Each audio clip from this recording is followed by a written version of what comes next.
Dear student, welcome to Falcon batch. जी, current affairs. तो current affairs हमारे national international जो हम आज तक करते आ रहे हैं वही करंट अफेयर्स। नो डाउट इस बार के जो करंट अफेयर्स हैं वो करंट अफेयर्स मींस हाईलाइटेड तो हैं बट इतने भी हाईलाइटेड नहीं कि जितने हमने लास्ट सेशन के अंदर करे हैं। तो इन शॉर्ट इनके क्वेश्चंस जो हैं वो आपको बन सकते हैं शॉर्ट पैराग्राफ के अंदर, ठीक है। तो कहने का मतलब है करंट अफेयर है बेटा, करंट अफेयर का कुछ नहीं पता होता है, कब कहाँ कैसे क्यों जो भी है वो करंट अफेयर है। अंडर द स्काई जो चीज़ है वो करंट अफेयर है, वो जीके है, ठीक है। अच्छा, तो ज़्यादा बातें ना करते हुए स्टार्ट करते हैं हम लोग। और होप सो कि आपने जो पुराने लेक्चर्स हैं, जितने भी प्रीवियस लेक्चर्स में हम लोगों ने करंट अफेयर्स रीड कराया है, उस सारे का सारा रिवाइज भी करा होगा, ठीक है। अच्छा, करंट अफेयर्स अकेले रिवीजन नहीं करने हैं, इसके साथ साथ इंडियन कॉन्स्टिट्यूशन, आपका टॉट्स, ये इंग्लिश, ये सब चीजें आपके लिए जरूरी हैं। तो अकेले करंट अफेयर्स नहीं, एग्जामिनर का कुछ नहीं पता होता है किस टाइम पे वो गेम कैसे घुमा दे, कुछ नहीं पता होता, कुछ भी नहीं कह सकते आप। तो इसलिए हर सब्जेक्ट को फोकस करके चलना है आपने। इंडियन कॉन्स्टिट्यूशन जो है उसके ऊपर थोड़ा ज्यादा फोकस करना है क्योंकि वहां से क्वेश्चन आने के चांसेस ज्यादा होते हैं, ठीक है। चलो, तो आज स्टार्ट कर रहे हैं हम इंपॉर्टेंट करंट अफेयर्स के अंदर। सबसे पहले आदि कर्मयोगी अभियान। तो आदि कर्मयोगी अभियान जो लॉन्च हुआ 2025 के अंदर, तो लॉन्च किसने करा? प्राइम मिनिस्टर, जो हमारे भारत के प्राइम मिनिस्टर हैं मिस्टर मोदी, उन्होंने इसे लॉन्च करा। तो प्राइम मिनिस्टर ने लॉन्च करा है आदि कर्मयोगी अभियान, फ्रॉम मध्य प्रदेश से लॉन्च करा। ये एक नेशनल मूवमेंट है जो कि डिसेंट्रलाइज करेगा ट्राइबल लीडरशिप को और गवर्नेंस को। तो यहाँ पे ये फोकस करना है, किस चीज को फोकस कर रहा है? डिसेंट्रलाइज करेगा ट्राइबल लीडरशिप को। किसकी बात कर रहे हैं हम लोग? नाम से पता चल रहा है, आदि कर्मयोगी अभियान, आदि कर्मयोगी अभियान। तो हम दिमाग में कैसे रख सकते हैं? देखो, ट्राइबल की बात हो रही है, तो कहने का मतलब जिस टाइम पे हिस्ट्री के अंदर अगर हम जाएं, हिस्ट्री जब स्टार्ट हुई तो कहते हैं हम लोग pre history, proto history, modern history, इन तीन पार्ट में हिस्ट्री को करते हैं डिवाइड। जो प्री हिस्ट्री वाला पार्ट है, उस प्री हिस्ट्री में हम लोग पढ़ते हैं क्या? होमोसेपियंस, होमोसेपियंस, होमो इरेक्टस, हम इन्हें पढ़ते हैं। अपना जो होमोसेपियंस हैं उन्हें अगर हम हिंदी में देखें, उन्हें बोला जाता था आदि मानव। आदि मानव मतलब जो जंगलों के अंदर, जो इंटीरियर में रह रहे हैं, जंगलों के इंटीरियर में रह रहे थे उस टाइम पे, बिल्कुल वैसा ही खाना पीना जैसे जानवर, मतलब जो एक वाइल्ड लाइफ का बिहेवियर होता है ना, वो बिहेवियर था होमोसेपियंस का। तो हिंदी में उन्हें बोलते थे आदि मानव।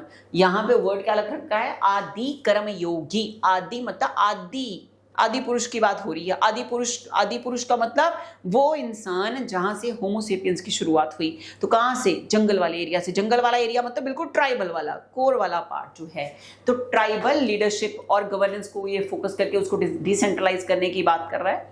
तो अब जरा हम देखते हैं इसे डेप्थ में कि ये आदि कर्मयोगी अभियान है क्या, आगे कितने पार्ट में सब डिवाइड हो रहा है, कौन सा पार्ट किसके साथ डील कर रहा है, हम ये सारी बातें देखेंगे। तो सबसे पहले हम देखेंगे अभियान ये है क्या। तो अभियान के अंदर बोला जा रहा है, सबसे पहले मिनिस्ट्री की बात कर रहे हैं, flagship initiative of the ministry of tribal affairs. तो बेटा अगर हमने लिखा आदि कर्म योगी, तो आदि से आदि मानव, आदि मानव कहां था? जंगलों के अंदर, और जंगल के जो ट्राइबल एरिया है, बिल्कुल कोर वाला एरिया है, वो ट्राइबल एरिया होगा, ठीक है। तो वहीं से हमें पता चल गया अगर ट्राइबल डिसेंट्रलाइज करने की बात कर रहा है, ट्राइबल लीडरशिप को, तो इट मींस जो मिनिस्ट्री होगी ट्राइबल अफेयर्स की वही देखेगी इसको, है ना। नेक्स्ट आ जाओ। अब पॉपुलेशन जो इन्होंने टारगेट करनी है इस स्कीम के अंडर, वो क्या है? 11 crore tribal citizen across 1 lakh villages. 1 lakh villages में से 11 करोड़ कि जो ट्राइबल सिटीजन्स हैं उस पॉपुलेशन को ये कवर करेगा इस अभियान के अंदर। कितना? 11 करोड़ पॉपुलेशन, 11 करोड़ सिटीजन्स, समझ गए। और वो भी कितने विलेजेस में से? 1 लाख विलेजेस में से। नेक्स्ट बात क्या है? गोल क्या है इसका? वर्ल्ड का largest tribal grass root leadership mission है ये, वर्ल्ड का लार्जेस्ट। तो वर्ल्ड का largest tribal grass root leadership mission, उसके नाम से पता चल रहा है ना, आदि कर्मयोगी। तो अभी तक क्या पता पढ़ा हम लोगों ने? आदि कर्मयोगी अभियान। ये बात कर रहा है किसकी? डिसेंट्रलाइज, किसको करना है? ट्राइबल पॉपुलेशन की बात कर रहे हैं हम लोग यहाँ पे। दूसरा कि कौन सी मिनिस्ट्री के अंदर आएगा? मिनिस्ट्री ऑफ ट्राइबल अफेयर्स के अंदर आएगा। डन। तीसरा, कितने विलेजेस को कवर करने की बात कर रहे हैं? 1 लाख विलेजेस को कवर करने की बात कर रहे हैं। फोर्थ क्वेश्चन क्या बन गया कि पॉपुलेशन जो है वो कितनी, उस 1 लाख विलेजेस में से कितना पॉपुलेशन? 11 करोड़ का पॉपुलेशन, उसको टारगेट करने का सोचा हुआ है। और ये वर्ल्ड का largest tribal grass root leadership बनने जा रहा है। अब फ्लैगशिप इनिशिएटिव है ये मिनिस्ट्री ऑफ ट्राइबल अफेयर्स का, ऑलरेडी हम बात कर चुके हैं। अब कैपेसिटी बिल्डिंग की बात करें, 20 lakh officials SHG women, SHG women मतलब सेल्फ हेल्प ग्रुप, और ट्राइबल यूथ एज आदि कर्मयोगी, इनको आदि कर्मयोगी माना जा रहा है। इंश्योर करा जाएगा कि उनको रिस्पॉन्सिव गवर्नेंस और लास्ट माइल सर्विस डिलीवरी जो है वो प्रोवाइड करी जाए। किन किन को कवर करा जा रहा है? सेल्फ हेल्प ग्रुप विमेन जो है वो, और जो ट्राइबल यूथ है उसको। कितने पिलर्स हैं इसके जी? 3 पिलर्स हैं इसकी लीडरशिप के। सबसे पहला क्या है हमारा? आदि कर्मयोगी गवर्नमेंट ऑफिसर्स, ये कवर करेंगे इसमें। वर्क एट स्टेट लेवल पे काम करेंगे, डिस्ट्रिक्ट लेवल पे काम करेंगे, ब्लॉक लेवल पे, पंचायत लेवल पे। तो देखा जाए तो बेटा इसे तो क्रैम करने की जरूरत नहीं ना, क्योंकि आपका ये अगर हम एक पिरामिड बनाएं, जैसे मैंने आपको पंचायती राज बताया था, तो सबसे पहले अगर हम पंचायती राज को देखें तो पंचायती राज के अंदर हमने सबसे पहले क्या बोला था? यहाँ पे आ जाएगा डिस्ट्रिक्ट, डिस्ट्रिक्ट के नीचे क्या आएगा? ब्लॉक, ब्लॉक के नीचे क्या आएगा? पंचायत, तो सबसे नीचे क्या आएगा? पंचायत, पंचायत से मिलकर ब्लॉक, ब्लॉक से मिलकर डिस्ट्रिक्ट, और डिस्ट्रिक्ट से मिलकर क्या बनता है?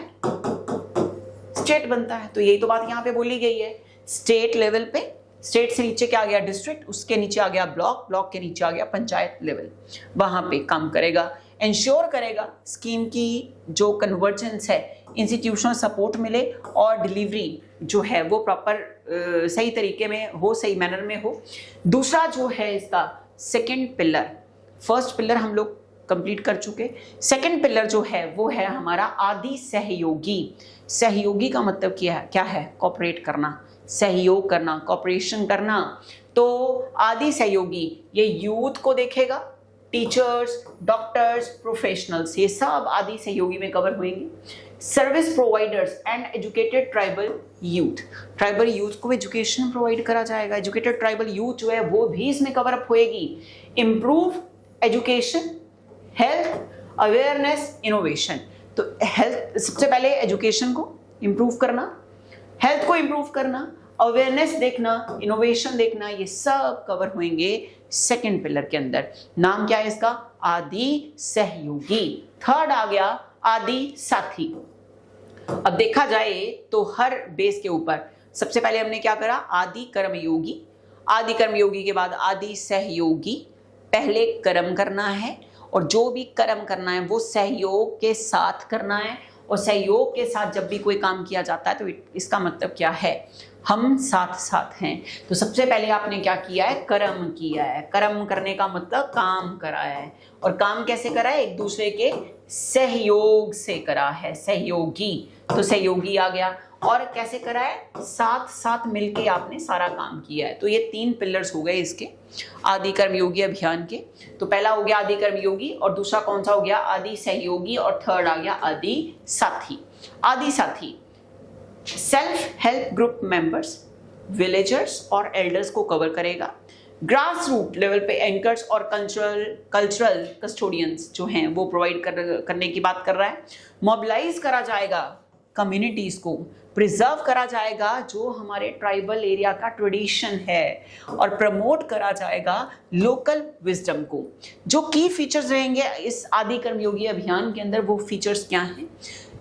ट्राइबल विलेज एक्शन प्लान देखा जाएगा सबसे पहले, जिसमें विलेजर्स प्लस ऑफिसर्स ये को क्रिएट करेंगे ट्राइबल विलेज विजन को 2030।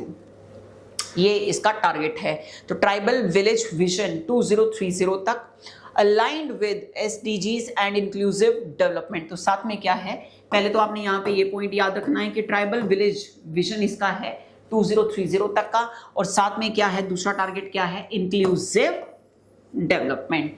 3 फ्लैगशिप इसके पिलर जो आपने करे वो कर लिए। सबसे पहले आदि कर्मयोगी, दूसरा आदि सहयोगी, और थर्ड हो गया आदि साथी। नेक्स्ट आ जाएं, कन्वर्जेंस ऑफ स्कीम्स, स्कीम को कन्वर्ट करना। इंटीग्रेट्स इनिशिएटिव जैसे प्रधानमंत्री जनमन एंड धरती आबा जनजातीय ग्राम उत्कर्ष अभियान। तो ये पूरी की पूरी आपको फुल फॉर्म एग्जाम में पूछी जा सकती है, ध्यान रखना है इसका। उसके बाद डिजिटल और इंस्टीट्यूशनल सपोर्ट ये प्रोवाइड करना। कौन सा, डिजिटल और इंस्टीट्यूशनल। देखो डिजिटल के अंदर तो जैसे हमारा AI टूल्स, ये वो जितना भी हमारा डिजिटल प्लेटफॉर्म है, आपका यूट्यूब है, ये जितना भी चीज़ है, सब कुछ डिजिटलाइजेशन के अंदर आ जाएगा। इंस्टीट्यूशनल सपोर्ट, इंस्टीट्यूशनल सपोर्ट जो है वो एजुकेशन के कंटेक्स्ट में बात कर रही है। आदि वाणी ऐप सबसे पहले ये सपोर्ट करेगी। कौन सी ऐप, आदि वाणी ऐप। दिमाग में ज्यादा प्रेशर नहीं लेना, जहां पे वर्ड आदि लग गया समझ जाओ आदि कर्मयोगी अभियान का ही पार्ट है, ठीक है। आदि वाणी ऐप। AI बेस्ड लैंग्वेज, वाणी का मतलब क्या होता है, भाषा, जो वाणी आप बोल रहे हैं, वाणी मतलब language. AI based language bridge है फॉर ऑफिशियल्स, ऑफिशियल्स के लिए इंटरैक्ट करने के लिए। अब इसमें कोर कंपोनेंट्स जो हैं इसके, वो कोर कंपोनेंट्स क्या क्या होंगे। सबसे पहले गवर्नेंस करेगा ये प्रोसेस लैब्स को, ट्रेनिंग मॉड्यूल्स दिए जाएंगे ऑफिसर्स को, सेल्फ हेल्प ग्रुप वुमेन को, ट्राइबल यूथ को, ताकि क्रिएट करा जाए डिसेंट्रलाइज ट्राइबल लीडरशिप को। अब ट्राइबल एरिया के अंदर आपको पता है कि उनकी जो लैंग्वेज है हम अंडरस्टैंड ही नहीं कर पाते, है ना। तो उसी चीज़ को अपडेट करने के लिए कि अगर हम अंडरस्टैंड ही नहीं करेंगे तो यूथ को सिखाएंगे क्या, तो वहाँ पे हम किसका यूज़ करेंगे, आदि वाणी ऐप का। नेक्स्ट आ जाओ, आदि सेवा पर्व, नाम से क्लियर हो रहा है सेवा। Special celebration from September 17 to October 2025 तक ये चलेगा, जिसमें 1 लाख ट्राइबल विलेजेस कवर करे जाएंगे और इनिशिएटिव जो है उसको लॉन्च करा जाएगा। तो सेवा भाव से पर्व जो मनाया जा रहा है, स सेवा या S सेवा, कब से, S से सितंबर से लेकर अक्टूबर 2025 तक। नेक्स्ट आ जाओ, आदि सेवा केंद्र। ये आदि सेवा केंद्र उसी तरह से वर्क करेंगे जिस तरह से लोक मित्र केंद्र काम करता है, सेम वैसे काम करेगा। तो आदि सेवा केंद्र जो है वो प्रपोज कर रहा है single window service hub tribal villages के अंदर, जहां पे ऑफिशियल्स और कम्युनिटी मेंबर जो हैं वो आइडेंटिफाई करेंगे और रिजॉल्व करेंगे लोकल इश्यूज को। मोस्ट इंपॉर्टेंट है ये, जितने स्टार लगाओगे उतने कम है। तो सेवा केंद्र, आदि सेवा केंद्र, आदि लोग जो हैं, आदिवासी जो हैं, मतलब ट्राइबल एरिया के जो लोग हैं उनकी सेवा करने के लिए। तो सेवा क्या है भाई, उनका जो भी लोकल इशू है उसको रिजॉल्व करना ही तो उनकी क्या हुई, हम वो एक सर्विस अपनी या सेवा अपनी रेंडर कर रहे हैं towards a tribal community. Next आ जाओ, विलेज विजन 2030, ये क्या है, ऊपर हम पढ़ के आए थे विलेज विजन 2030 और साथ में उसके इंक्लूसिव ग्रोथ की बात करी थी। क्या है, प्रिपेयर करना डॉक्यूमेंट्स को, ट्राइबल विलेजेस को, चार्ट देयर फ्यूचर डेवलपमेंट, किस तरह से उनकी फ्यूचर डेवलपमेंट हो सकती है। तो ऐसे डॉक्यूमेंट को प्रिपेयर करना जिनसे उनका फ्यूचर डेवलपमेंट हो सके, ताकि जो आदिवासी आज तक जैसे रह गए, आजकल आप देखेंगे इंस्टा पे अफ्रीका की आदिवासी जो हैं हजदाबे हटजावे, बड़े ज़्यादा मीम्स आ रही हैं उसके ऊपर बने बने, ठीक है। तो कहने का मतलब है जो आदिवासी हैं उनकी डेवलपमेंट के लिए हम क्या प्रिपेयर करने जा रहे हैं, डॉक्यूमेंट्स, और वो भी ट्राइबल विलेजेस का। इनको चार्ट अप करा जाएगा ताकि उनकी फ्यूचर डेवलपमेंट हो सके। इसे किस मिशन के अंदर रखा गया है, विलेज विजन 2030 के अंदर रखा गया है। आदि सेवा केंद्र में उनके जो लोकल इश्यूज होंगे उनको रिजॉल्व करना है। आदि सेवा पर्व क्या है, S सेवा सितंबर से लेकर अक्टूबर 2025 तक चलेगा, जिसमें 1 लाख ट्राइबल विलेजेस को मार्क करा जाएगा और उसमें इस इनिशिएटिव को, आदि सेवा अभियान जो है उसको लॉन्च करा जाएगा। नेक्स्ट, गवर्नेंस प्रोसेस लैब्स क्या हैं, तो इसके अंदर मैंने आपको बता ही दिया, डिसेंट्रलाइज करना ट्राइबल लीडरशिप को, हम इसमें ये देखेंगे। नेक्स्ट हमारे पास जो न्यूज़ आती है, अब आपने देखा होगा, अभी कोई मैं लास्ट 10 to 15 डेज की बात करूं तो आपने देखा होगा इन लास्ट 10 to 15 डेज के अंदर पंजाब जो है पानो पानी हो गया चारों तरफ से, मतलब पानी में डूब गया। पंजाब की बात कर लो, हिमाचल की बात कर लो, क्योंकि देखा जाए तो रिवर्स जो हैं वो फ्लो तो कर रही हैं कहाँ से, हिली रीजन से। क्लाउड बर्स्ट हो रहा है, वो भी उन हिल्स के अंदर जिन हिल्स में क्लाउड बर्स्ट का कोई नामो निशान आज तक नहीं था। तो उत्तराखंड में हम क्लाउड बर्स्ट सुन सकते हैं, हम हिमाचल में क्लाउड बर्स्ट की बात कर सकते हैं। आप बोलो कि क्लाउड बर्स्ट ये अपना धर्मशाला वाले एरिया में, बिल्कुल लोअर धर्मशाला में, हिमाचल का धर्मशाला, हिमाचल का नालागढ़ इधर हो जाए तो बहुत बड़ी बात है। इधर तो इतनी ज़्यादा हिल्स भी नहीं है, उनकी हाइट भी इतनी नहीं है। तो कहने का मतलब है कहीं ना कहीं हमारा जो क्लाइमेट है उसके ऊपर कुछ ना कुछ नेगेटिव इम्पैक्ट आ रहा है। और इसी चक्कर में सुप्रीम कोर्ट जो है, अब उस सुप्रीम कोर्ट ने इसके ऊपर एक्शन लिया है और उसी चीज़ को हम लगे हैं डिस्कस करने। तो नेक्स्ट न्यूज़ आ गई हमारी।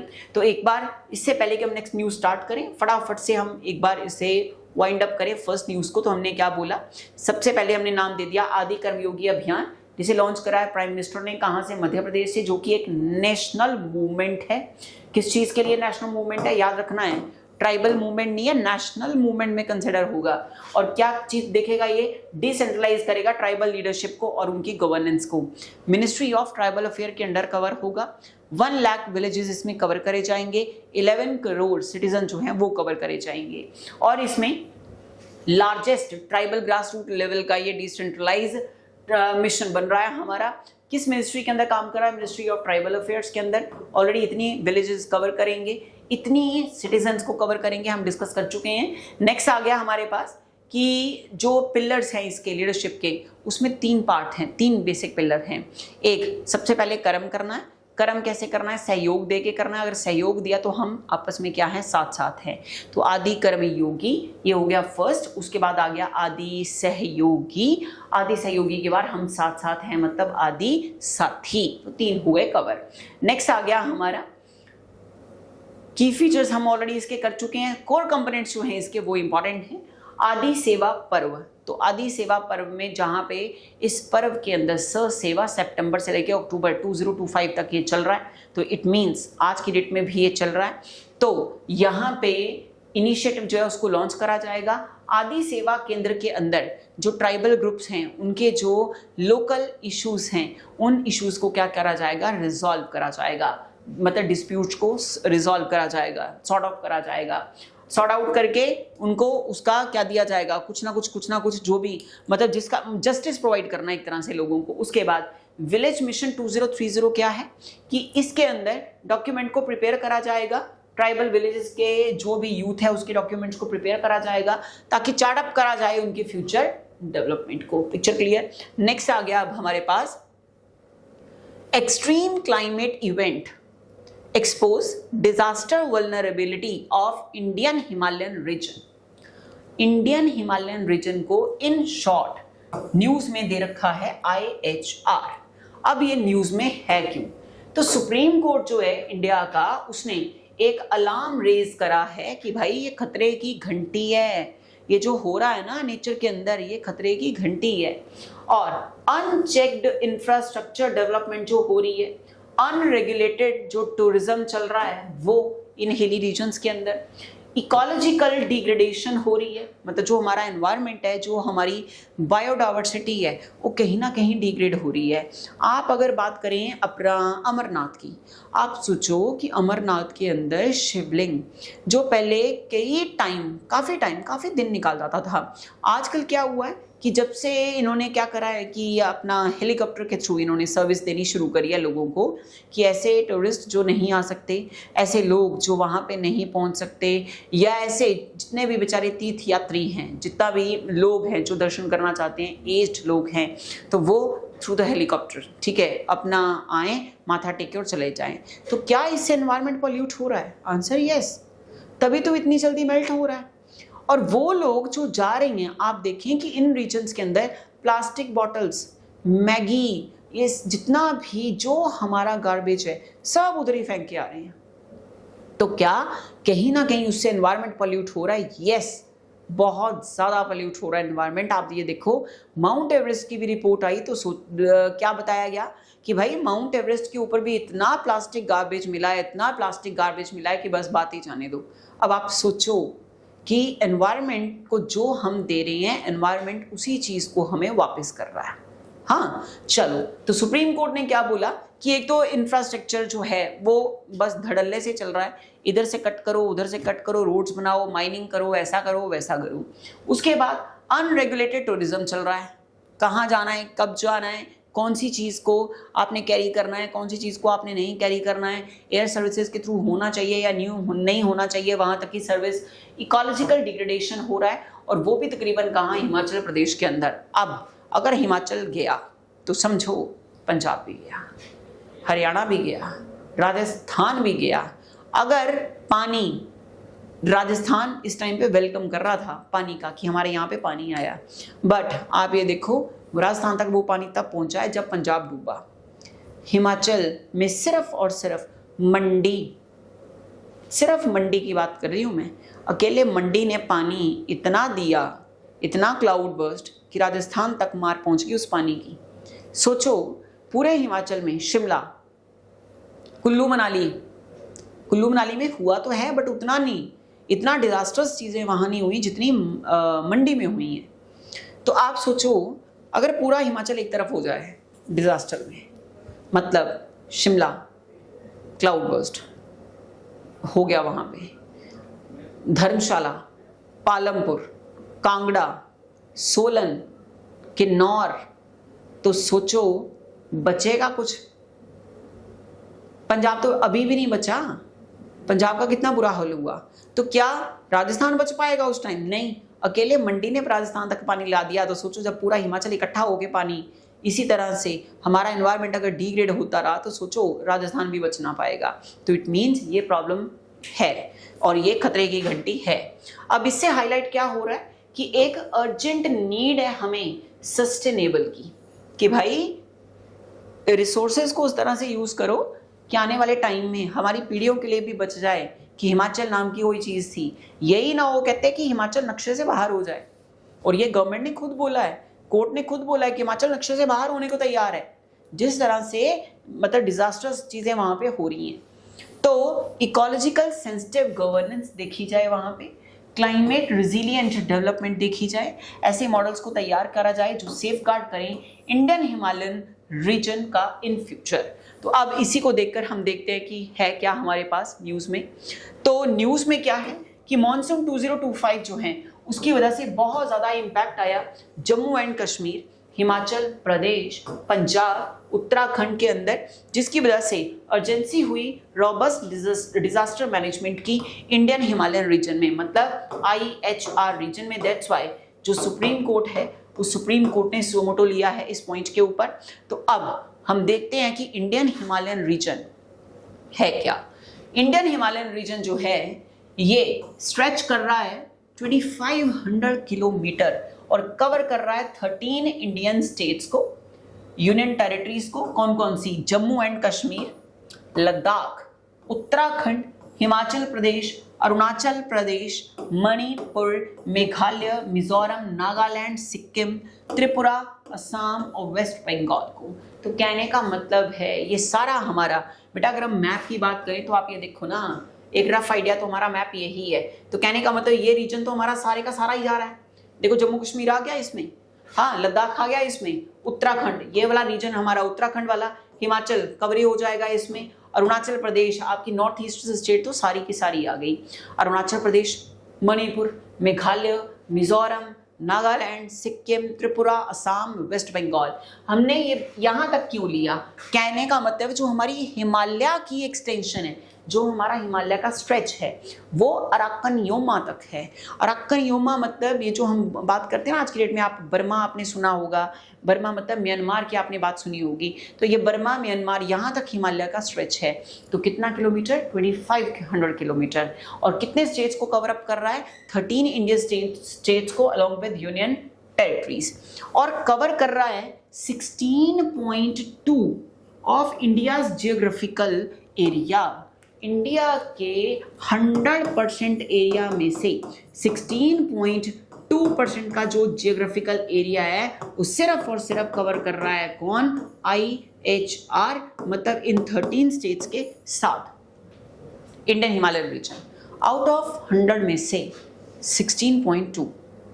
गेम समझ आ रही है? अब बात करें हम वेजिटेशन जो है, यहां पे ट्रॉपिकल फॉरेस्ट फुट हिल्स में हमें ये मिलेंगे, टेम्परेट फॉरेस्ट जो कि मिडल रेंज में मिलेंगे, एल्पाइन मेडोज ये हमें मिलेंगे हायर एल्टीट्यूड में। इट मींस हमने इन हिमालयाज को, ये जो हिमालयाज हैं, इन हिमालयाज को हमने कितने पार्ट में डिवाइड कर दिया? 3 पार्ट्स में डिवाइड कर दिया। एक तो बिल्कुल टॉप लेवल, बिल्कुल टॉप के नीचे आ गया फिर इंटरमीडिएट के बाद आ गया फुट हिल्स ऑफ हिमालयाज। अब ये जो फुट हिल्स ऑफ हिमालयाज हैं, ये फुट हिल्स वही हैं जिन्हें हम बोल रहे हैं Shivalik range. Foot hills of Himalayas, कौन सा रेंज? शिवालिक रेंज, ठीक है। फुट हिल्स ऑफ 2 मिनट बेटा, मैं पानी ले लूं जरा।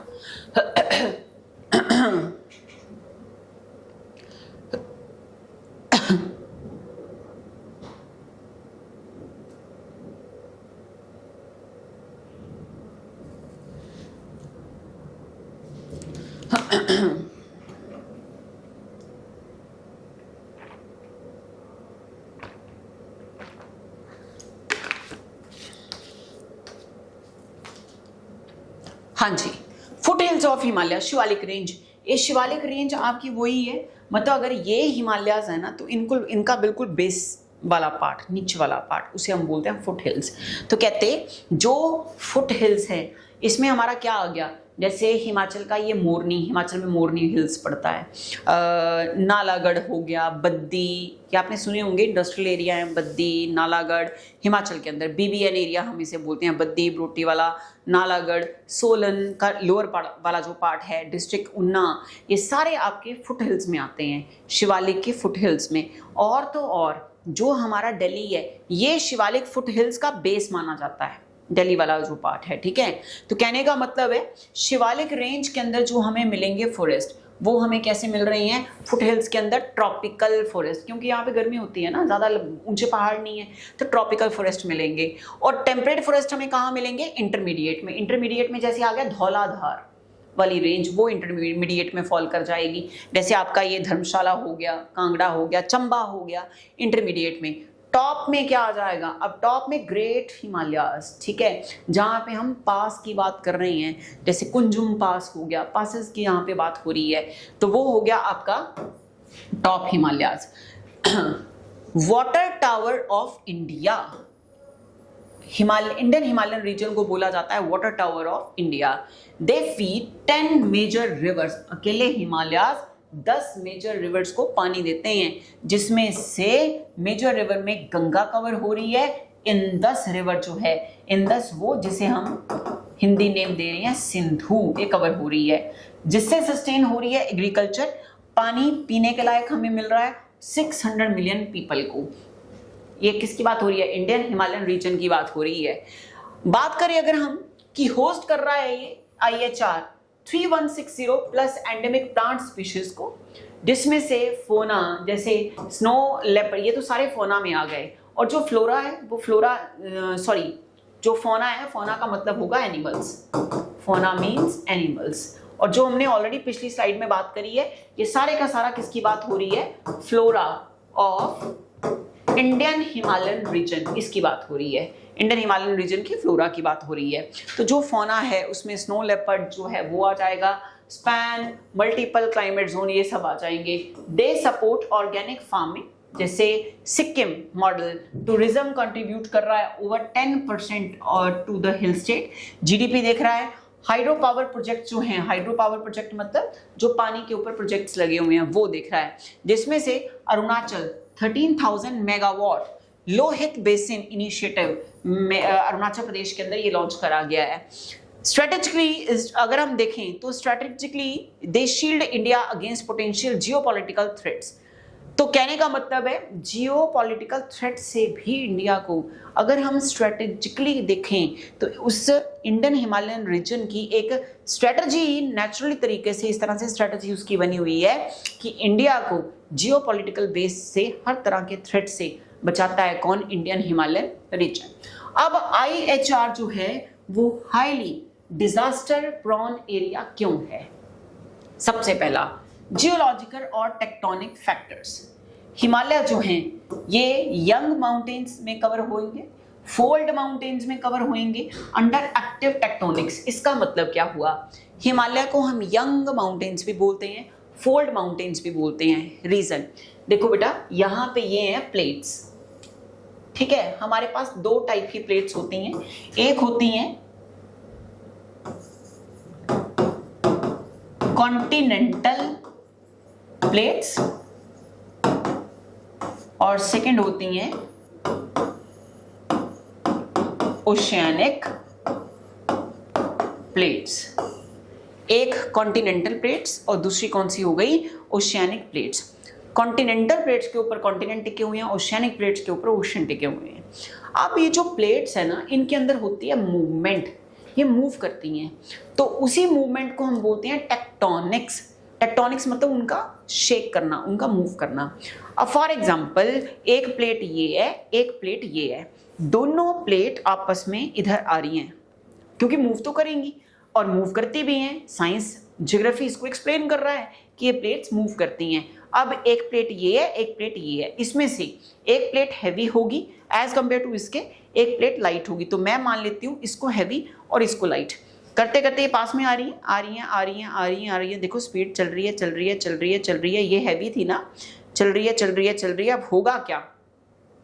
जो हैवी प्लेट है वो दूसरे को डोमिनेट कर लेगी, हाँ कि ना? नहीं, डोमिनेट नहीं कर पाएगी। हैवी है तो उसका वेट ज्यादा है, ये वेट में लाइट है, स्ट्राइक करेंगी। स्ट्राइक करने की वजह से क्या होगा? जो हैवी है वो नीचे चली जाएगी और जो लाइट वेट की प्लेट है वो इस तरह से आ जाएगी। अब हैवी वाली प्लेट जो है, अगर ये अंदर चला गया इतना पोर्शन, तो अंदर क्या है? हमारे अंदर टेम्परेचर, हाई टेम्परेचर है। अगर हाई टेम्परेचर है तो अंदर हाई प्रेशर भी होगा। हाई टेम्परेचर हुआ, हाई प्रेशर हुआ, जिसकी वजह से ये सारी चीज गर्म हो गई। गर्म हो गई तो ये क्या करेगी? जो यहाँ पे ये वाला पार्ट बना है, इस पार्ट के अंदर नीचे वो पूरे का पूरा मटेरियल गर्म होएगा, ऊपर से हल्का सा शेप बनेगा और अंदर से गर्म मटेरियल बाहर आएगा, जिसे हम बोलेंगे मैग्मा। अंदर हाई टेम्परेचर है, हाई टेम्परेचर की वजह से अंदर हाई प्रेशर है। हाई टेम्परेचर और हाई प्रेशर होने की वजह से अंदर से जो गर्म मटेरियल निकला उस प्लेट के अंदर धंसने की वजह से, क्योंकि उस प्लेट के अंदर मिनरल्स हैं, समझ गए? और हुआ क्या? अंदर धंसने की वजह से उसके जब वो सबमर्ज हो गया तो अंदर से मैग्मा निकला। मैग्मा निकला तो वो धरती को होल तो करेगा ना, धरती में बाहर निकल रहा है मैग्मा। धीरे धीरे धीरे धीरे जैसे जैसे जैसे कूल डाउन होगा उसका नाम हो जाएगा लावा। कूल डाउन होने के साथ साथ सॉलिडिफाई होगा, उसका नाम हो जाएगा लावा। लावा धीरे धीरे धीरे धीरे ठंडा होकर जब बिल्कुल ठंडा हो जाएगा, इसकी इरोजन होएगी तो ये बना देगा black soil. Black soil which is must for the production of cotton, ठीक है, सदर्न रीजन के अंदर। और ऊपर अब हुआ क्या? जब ये प्लेट्स इस तरह से मूव कर रही थी, जिस टाइम पे ये दोनों प्लेट्स इस तरह से पास में आएंगी तो शेक तो करेंगी ना। अब इस प्लेट के ऊपर कोई ना कोई एरिया तो होगा। अब वही एरिया क्या है? इंडियन हिमालयन रीजन, और वो शेक हो रहा है जिसकी वजह से अर्थक्वेक भी आ रही है। तो अब यही चीज बोली गई, तो कहते अब इसके ऊपर हिमालय है, ठीक है, अब इसके ऊपर हिमालय है, यहाँ पे प्लेट्स इसके ऊपर हिमालय है, तो होगा क्या? अब ये प्लेट्स अगर ऐसे ऐसे हो रही हैं तो इट मीन्स अगर ये हिमालय आ गया तो इट मीन्स ये धीरे धीरे धीरे हाइट में बढ़ेगा ना, क्योंकि प्लेट्स अब एक तो कंडीशन ये हो गई कि नीचे चली गई और एक ऊपर आ गई प्लेट। एक कंडीशन में क्या है? दोनों, ये भी हैवी प्लेट है, ये भी हैवी प्लेट है। अब ये हैवी प्लेट पास में आ रही हैं, ना एक डोमिनेट होने को तैयार है ना दूसरी प्लेट डोमिनेट होने को तैयार है। हुआ क्या? दोनों की दोनों बराबर इक्वली फोर्स लगा रही हैं, और ये धरती के ऊपर, ये जो आपको दिख रहा है ना ऐसे नमस्ते वाला, हाफ नमस्ते, ये धरती के ऊपर क्या बन गया? माउंटेन, जिन्हें हम बोल रहे हैं इंडियन हिमालयन रीजन, ये हिमालयाज है। अब आप देखो प्लेट्स अभी पूरी तो हुई नहीं ना, कन्वर्ज पूरी नहीं हुई। इट मीन्स ये जब पूरी कन्वर्ज होएंगी तो देखो अभी तक मेरे यहाँ पे है, यहाँ तक पहुँच जाएगा ये, करते करते ये पूरा कन्वर्ज हो रहा है, हो रहा है, हो रहा है, हो रहा है, हो रहा है, हो रहा है, हो रहा है, हो रहा है, हो रहा है। तो ये क्या बन गए हैं? माउंटेन्स बन रही हैं। इसीलिए हम कह रहे हैं कि हिमालय का साइज है वो एवरी ईयर 1 सेंटीमीटर बढ़ रहा है। उसका रीज़न यही है कि वो जो प्लेट्स हैं ना वो कन्वर्ज हो रही हैं, कन्वर्ज हो के, इसीलिए हम इसे यंग फोल्ड, क्योंकि यंग बनता जा रहा है ना, यंग होता जा रहा है, नया नया नया और उसमें जुड़ता जा रहा है और फोल्ड हो के बन रहा है, इसलिए इसका नाम यंग, और क्या दूसरा नाम क्या है? Fold mountains. ये पढ़ा है हमने। और किसके अंडर? अंडर एक्टिव टेक्टोनिक्स के अंदर। हाई सस्पेक्टेबिलिटी है टू द अर्थक्वेक्स। अर्थक्वेक जहां पे आ रहे हैं वो जोन को कैसा होगा? Seismic zones. और जो वहां पे वेव्स बनेंगी वो क्या होंगी? Seismic waves. और सिस्मिक वर्ड जहां पे लग गया, इट मींस वो को रिलेट कर रहा है किसके साथ? अर्थक्वेक के साथ। और क्या हो रहे हैं? लैंडस्लाइड हो रहे हैं, इसी की वजह से लैंडस्लाइड हो रहे हैं। क्लाइमेट अगर स्ट्रेसर्स की बात करें तो कहते हैं टेम्परेचर डे बाय डे जो है वो हमारा राइज कर रहा है, और रेनफॉल की वेरिएबिलिटी आपको देखने को मिल रही है। अभी आप देखो, आज हो गया 23 है या 24 है? आज है, देखो मेरे को डेट ही नहीं याद आज की, आज है बेटा 23 सितंबर। अगर आज 23 सितंबर है तो इट मीन्स, अब आप खुद सोच लो कि अगर आज 23 सितंबर है, इस टाइम पे भी माहौल, अभी कल ही चंडीगढ़ में बारिश हुई है, तो सोचो सितंबर मंथ है, जून जुलाई अगस्त निकल गया। जून में तो बहुत गर्मी होती है, जुलाई की बात करें, अगस्त की बात करें तो उसमें वो रेनी सीजन है, बारिश वहाँ पे ज़्यादा होनी चाहिए, बट यहाँ पे उल्टा चल रहा है, बारिश इस मंथ में भी बारिश हो रही है। तो कहने का मतलब है अगर टेम्परेचर राइज कर रहा है तो उसकी वजह से तो वेरिएबिलिटी आ रही है रेनफॉल के अंदर। Increasing frequency of cloud burst, जिसकी वजह से क्लाउड बर्स्ट की जो फ्रिक्वेंसी है वो भी इंक्रीज हो रही है, बादल फटने की फ्रिक्वेंसी इंक्रीज हो रही है। और जगह जगह पे क्या आ रहा है? जो ग्लेशियर हैं आपके, उन ग्लेशियर्स का तूफान आ रहा है पूरे का पूरा। और फ्लैश फ्लड्स जो हैं वो आ रही हैं, जैसे उत्तराखंड के अंदर आई थी 2013 के अंदर, अब 2025 के अंदर। तो अब रीजन इनके क्या है? तो कहते हैं एंथ्रोपोजेनिक प्रेशर। अब एंथ्रोपोजेनिक प्रेशर्स क्या होते हैं? लार्ज स्केल के रोड कंस्ट्रक्शन हो रही है, पता ही आपको, जगह जगह पे टनल बनाई जा रही है। हिमाचल में चले जाओ, हाइड्रो इलेक्ट्रिक प्रोजेक्ट आपको जगह जगह पे देखने को मिलेंगे कि जहां पे पानी निकल रहा है वहीं पे हाइड्रो इलेक्ट्रिक प्रोजेक्ट लगा दिया, पानी से बिजली बनाने का प्रोजेक्ट जो है वो लगा दिया। तो कहते हैं इसकी वजह से हो क्या रहा है? जो फ्लड प्लेन्स हैं, रिवर बैंक्स हैं, इनके ऊपर इंपैक्ट तो आएगा ना भाई, आएगा ही आएगा। Land use change, project like Tehri dam, जैसे टिहरी डैम है, कहाँ पे है ये टिहरी डैम? उत्तराखंड के अंदर। एक्सेलेरेट कर रहा है सोयल इरोजन को, है ना? तो सोयल इरोजन तेजी से हो रही है उससे, और स्लोप जो है उनकी इंस्टेबिलिटी है। मींस अगर सोयल, हम छोटे होते से क्या पढ़ रहे थे कि जहाँ जहाँ पे प्लांट्स लगे हुए हैं वो प्लांट्स जो हमारी सॉइल है उसको होल्ड करके रखते हैं। अब जगह जगह पे क्या हो रही है? हर जगह पे जो वेजिटेशन है उसको कट करा जा रहा है। तो जगह जगह पे अगर डिफॉरेस्टेशन हो रही है तो डिफॉरेस्टेशन के रीज़न की वजह से जो प्लांट्स हैं वो तो कट रहे हैं, प्लांट्स कट रहे हैं, तो सॉइल को होल्ड करने के लिए किसी के पास कैपेबिलिटी है नहीं, जिसकी वजह से हो क्या रहा है? लैंडस्लाइड के साथ साथ सारे का सारा चीज़ें जो है वो बह रही हैं। अदर बाकी रिस्क क्या है? ग्लेशियर रिट्रीट हो सकते हैं, परमाफ्रोस्ट मेल्टिंग हो रही है, राइजिंग ग्लेशियर लेक आउटबर्स्ट ये हो रहा है, low adaptive capacity of mountain communities ये हो रही है। तो कहते हैं ये सारी चीज़ें जो हैं इसकी वजह से सुप्रीम कोर्ट ने सुओ मोटो लिया है इसके ऊपर कि भाई इस चीज़ को चेक करना पड़ेगा, और ये हमारे लिए एक अलार्मिंग साइन है। ये क्वेश्चन एग्जाम के लिए बहुत इंपॉर्टेंट न्यूज़ थी ये वाली, क्योंकि अभी रिसेंटली फ्लड्स आई हैं, तो कहने का मतलब है कहीं ना कहीं यहाँ से क्वेश्चन करंट अफेयर के परस्पेक्टिव में बनने के चांसेस 110% है। नेक्स्ट बढ़ते हैं आगे। कन्वेंशन करी ली गई है, prevention and punishment of the crime of genocide, genocide convention इसे नाम दिया गया। United Nation independent international commission of inquiry ये रिलीज कर रही है एक legal analysis of Israel conduct in Gaza, जो कि गाजा के अंदर चल रहा है, in relation to the genocide convention, genocide convention को लेकर। तो कन्वेंशन थी क्या? सबसे पहले ये कन्वेंशन जो थी वो अडॉप्ट करी गई है 1948 के अंदर। Most important question, genocide convention news के अंदर बहुत ज्यादा है, अब ये सुना भी है आपने, गाजा पट्टी बहुत ज्यादा न्यूज में है ना। तो कन्वेंशन को अडॉप्ट करा गया कब? 1948 के अंदर। कौन से रेजोल्यूशन के अंदर? यूएनजीए रेजोल्यूशन के अंदर। यूएनजीए मतलब United Nations general assembly, United nation general assembly के अंदर। नेक्स्ट, फोर्स में कब आया? तो केम इनटू फोर्स इन 1951 में ये फोर्स में आया। डेफिनेशन क्या है अब इस जीनोसाइड की, जिसकी वजह से हम इस न्यूज को पढ़ रही हैं, उसकी डेफिनेशन जानना जरूरी है। तो डेफिनेशन क्या है? Acts committed with intent to destroy करना होल और in part a national, ethnic, racial और रिलीजियस ग्रुप को। समझ गए? बहुत बड़ी डेफिनेशन है और बहुत इंपॉर्टेंट न्यूज है। अप्लाई होती है बोथ वॉर के अंदर और पीस टाइम के अंदर। मेंबरशिप में इसमें सिग्नेटरीज 41 सिग्नेटरीज हैं। 153 स्टेट जो हैं वो एज अ पार्टी हैं 2025 तक के न्यूज के अकॉर्डिंग, टिल डेट आज तक की न्यूज के अकॉर्डिंग। इंडिया ने साइन करा था इस कन्वेंशन को 1949 के अंदर, और इंडिया ने अपनी रेटिफिकेशन दी इसके अंदर 1959 के अंदर। तो पूरे 10 साल के बाद साइन करा इस कन्वेंशन को 1949 में और रेटिफाई करा 1959 के अंदर। वॉर और पीस टाइम पे ये एप्लीकेबल होएगी, ऑलरेडी हम ये कर चुके हैं। नेक्स्ट, कन्वेंशन जो है prevention and punishment of the crime of genocide was adopted by United nation general assembly in which year? किस साल के अंदर इसे अडॉप्ट करा गया? अभी जस्ट हमने ये क्वेश्चन अभी कवर करा है।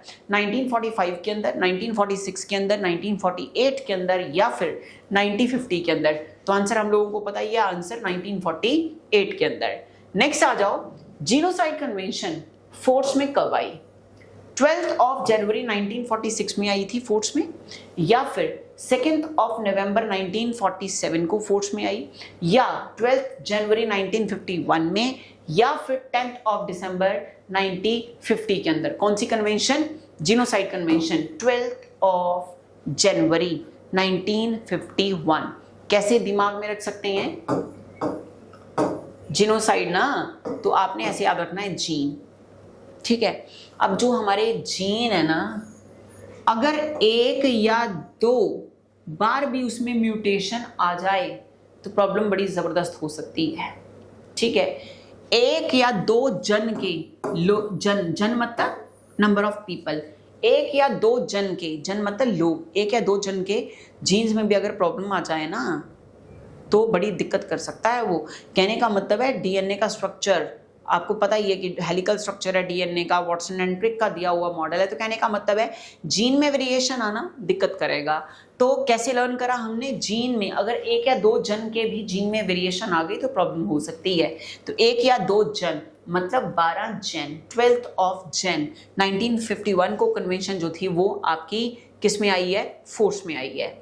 नेक्स्ट आ गया, जीनोसाइड कन्वेंशन डिफाइन करती है जीनोसाइड को अंडर विच आर्टिकल?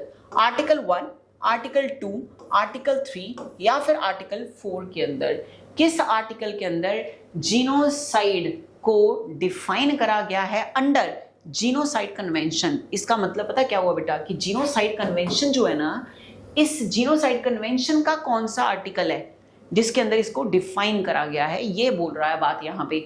तो आंसर आ गया हमारा आर्टिकल 2 के अंदर। कौन सा आर्टिकल? आर्टिकल 2 के अंदर। कैसे रखा दिमाग में? एक या दो जन के अगर जीन में दिक्कत आ गई तो प्रॉब्लम करेगा। तो जीन मतलब जीनोसाइड, एक या दो जन मतलब 12 जन। अब यहाँ पे आपने 2 लिखा है तो आर्टिकल 2 के अंदर जीन मतलब इसको डिफाइन कर दिया गया, जीनोसाइड को कर दिया गया डिफाइन। नेक्स्ट आ जाओ, according to convention genocide includes acts committed with intent to destroy a group on the basis of. मैंने बताया भी है कि किस बेस के ऊपर? क्या पॉलिटिकल और सोशल आइडेंटिटी के बेस के ऊपर है सिर्फ, या नेशनल, एथनिकल, रेशियल और रिलीजियस आइडेंटिटी के बेस के ऊपर है, या इकोनॉमिक स्टेटस के बेस के ऊपर जिनोसाइड हो रहा है, या फिर कल्चरल प्रैक्टिस की वजह से हो रहा है। तो आप लोगों को आंसर श्योर ही है इसका। ऑप्शन आंसर क्या होगा इसका? Answer option B, national, ethnical, racial और रिलीजियस आइडेंटिटी के बेस के ऊपर। इस कन्वेंशन के under persons committing genocide shall be punished. जो पर्सन कमिट करेंगे जीनोसाइड उनको दी जाएगी पनिशमेंट। क्या पनिशमेंट मिलने के चांसेस हो सकते हैं? अगर only if they are government officials, या only if acting under orders, अगर अंडर ऑर्डर्स वो एक्ट कर रहे हैं, या वो अगर गवर्नमेंट ऑफिशियल्स हैं तो वो कर सकते हैं। Whether they are rulers, officials और प्राइवेट इंडिविजुअल्स, फिर चाहे वो रूलर्स हों, ऑफिशियल हों या प्राइवेट इंडिविजुअल्स हों, only if found guilty in their own country. तो किन को पनिश करा जा रहा है? कहते हैं वेदर, चाहे वो रूलर्स हों उनको भी पनिश करा जाएगा, चाहे वो ऑफिशियल्स हों उनको भी पनिश करा जाएगा, प्राइवेट हैं तो भी पनिश करा जाएगा। भाई ये अलाउ नहीं करा जाएगा। नेक्स्ट आ जाओ, which organ of the United Nation may request an advisory opinion on dispute relating to the genocide convention. तो कौन सा यूनाइटेड नेशन का कौन सा ऑर्गन है जो रिक्वेस्ट कर सकता है एक एडवाइजरी ओपिनियन देने के लिए डिस्प्यूट जो कि जीनोसाइड कन्वेंशन से रिलेटेड है? क्या यूनाइटेड नेशन जनरल असेंबली वो ऑर्गन है, या यूनाइटेड नेशन सिक्योरिटी काउंसिल वो ऑर्गन है, या इंटरनेशनल कोर्ट ऑफ जस्टिस वो ऑर्गन होगा, या फिर United nation human right council होगा? तो मेरे को लगता है अंडरस्टूड ही होगा आपको, इंटरनेशनल कोर्ट ऑफ जस्टिस, नाम से पता चल रहा है इंटरनेशनल कोर्ट ऑफ जस्टिस जो है वो यहाँ पे ओपिनियन के लिए रिक्वेस्ट कर सकता है। नेक्स्ट, इंडिया ने रेटिफाई करा था जीनोसाइड कन्वेंशन को, तो आई कब है genocide convention? 12 of Jain 1951। Genocide का जो हमने देखी है डेफिनेशन, वो डेफिनेशन ने कहाँ देखी है? Under article 2 of genocide convention. India ने साइन कब करा था? तो इंडिया ने साइन कब करा? ऑलरेडी हमने देख लिया 1949 में। और इंडिया ने रेटिफाई कब करा था इस कन्वेंशन को? पूरे 10 साल के बाद, तो इट मींस 1959। तो आंसर हमारा क्या हो गया? Answer option B 1959। नेक्स्ट आ जाओ, कौन सा आर्टिकल है अंडर जीनोसाइड कन्वेंशन जो अब्लाइज कर रहा है स्टेट को to prevent and punish genocide? Main genocide को पनिश करना है आपने। तो आर्टिकल 1, आर्टिकल 2, आर्टिकल 3 या फिर आर्टिकल 4? तो आंसर आर्टिकल 1 जो है वो कह रहा है खबरदार, ऐसे ही होता है ना, हम ऐसे बोलते हैं खबरदार, अगर मेरे अगेंस्ट कोई भी एक्शन लेने की कोशिश करी, खबरदार अगर मेरे को कुछ भी कहा, तो ऐसे ऐसे करते हैं। और ये किस चीज़ को रिप्रेजेंट कर रहा है? 1 को रिप्रेजेंट कर रहा है। हो गया। तो जीनोसाइड कन्वेंशन के अंदर यूं करके, यूं क्या हो गया? आर्टिकल 1 के अंदर क्या है? अगर तूने मेरे को ऐसा बोला तो मैं तेरे को एक चांटा मारूंगी। तो एक चांटा मारने का मतलब पनिश करना, ठीक है? तो आर्टिकल 1 के अंदर उन लोगों को क्या करा जाएगा? पनिश करा जाएगा। विच of the following is not punishable under the genocide convention? अच्छा, ऐसा भी है। तो इनमें से कौन सा जीनोसाइड कन्वेंशन के अंदर पनिशेबल नहीं है? क्या जीनोसाइड पनिशेबल नहीं है, या कॉन्स्पिरेसी टू कमिट जीनोसाइड, या direct and public incitement to commit genocide, या attempt to overthrow a government? क्या है जो कि पनिशेबल नहीं है? तो बेटा attempt to overthrow a government, ठीक है जी। ये नेक्स्ट आ जाओ, नेक्स्ट न्यूज आर्टिकल है हमारा स्वस्थ नारी सशक्त परिवार अभियान। नेम से हमें ये क्लियरेंस मिल रही है कि अगर नारी स्वस्थ होगी तो परिवार जो है वो एम्पावर होएगा ही होगा। तो स्वस्थ नारी सशक्त परिवार अभियान ये मिनिस्ट्री ने लॉन्च करा है कब? 2025 में। और ऑब्जेक्टिव लेकर क्या, उद्देश्य क्या है इसका, एम क्या है? तो एम क्या है? स्ट्रेंथन अप करना विमेन की हेल्थ को, हेल्दियर फैमिलीज, स्ट्रॉन्गर कम्युनिटीज। जितनी ज़्यादा फैमिली हेल्दी होगी, कम्युनिटीज़ उतनी ज़्यादा स्ट्रॉन्ग बनेंगी। और किसी भी फैमिली को अगर आपने स्ट्रॉन्ग करना है तो उसमें से फीमेल का स्ट्रॉन्ग होना बहुत ज़रूरी है, क्योंकि हम फीमेल वो हैं जिन्होंने घर भी देखना है और घर के साथ साथ क्या देखना है? अपना घर भी देखना है, अपना ऑफिस भी देखना है, अपना हस्बैंड भी देखना है, अपने भाई को भी देखना है, अपने मदर फादर को देखना है, अपने बच्चों को देखना है, सब देखना है भाई। तो इसलिए ये बात बोली गई, तो ये तो आपको क्लियर हो ही गया होगा।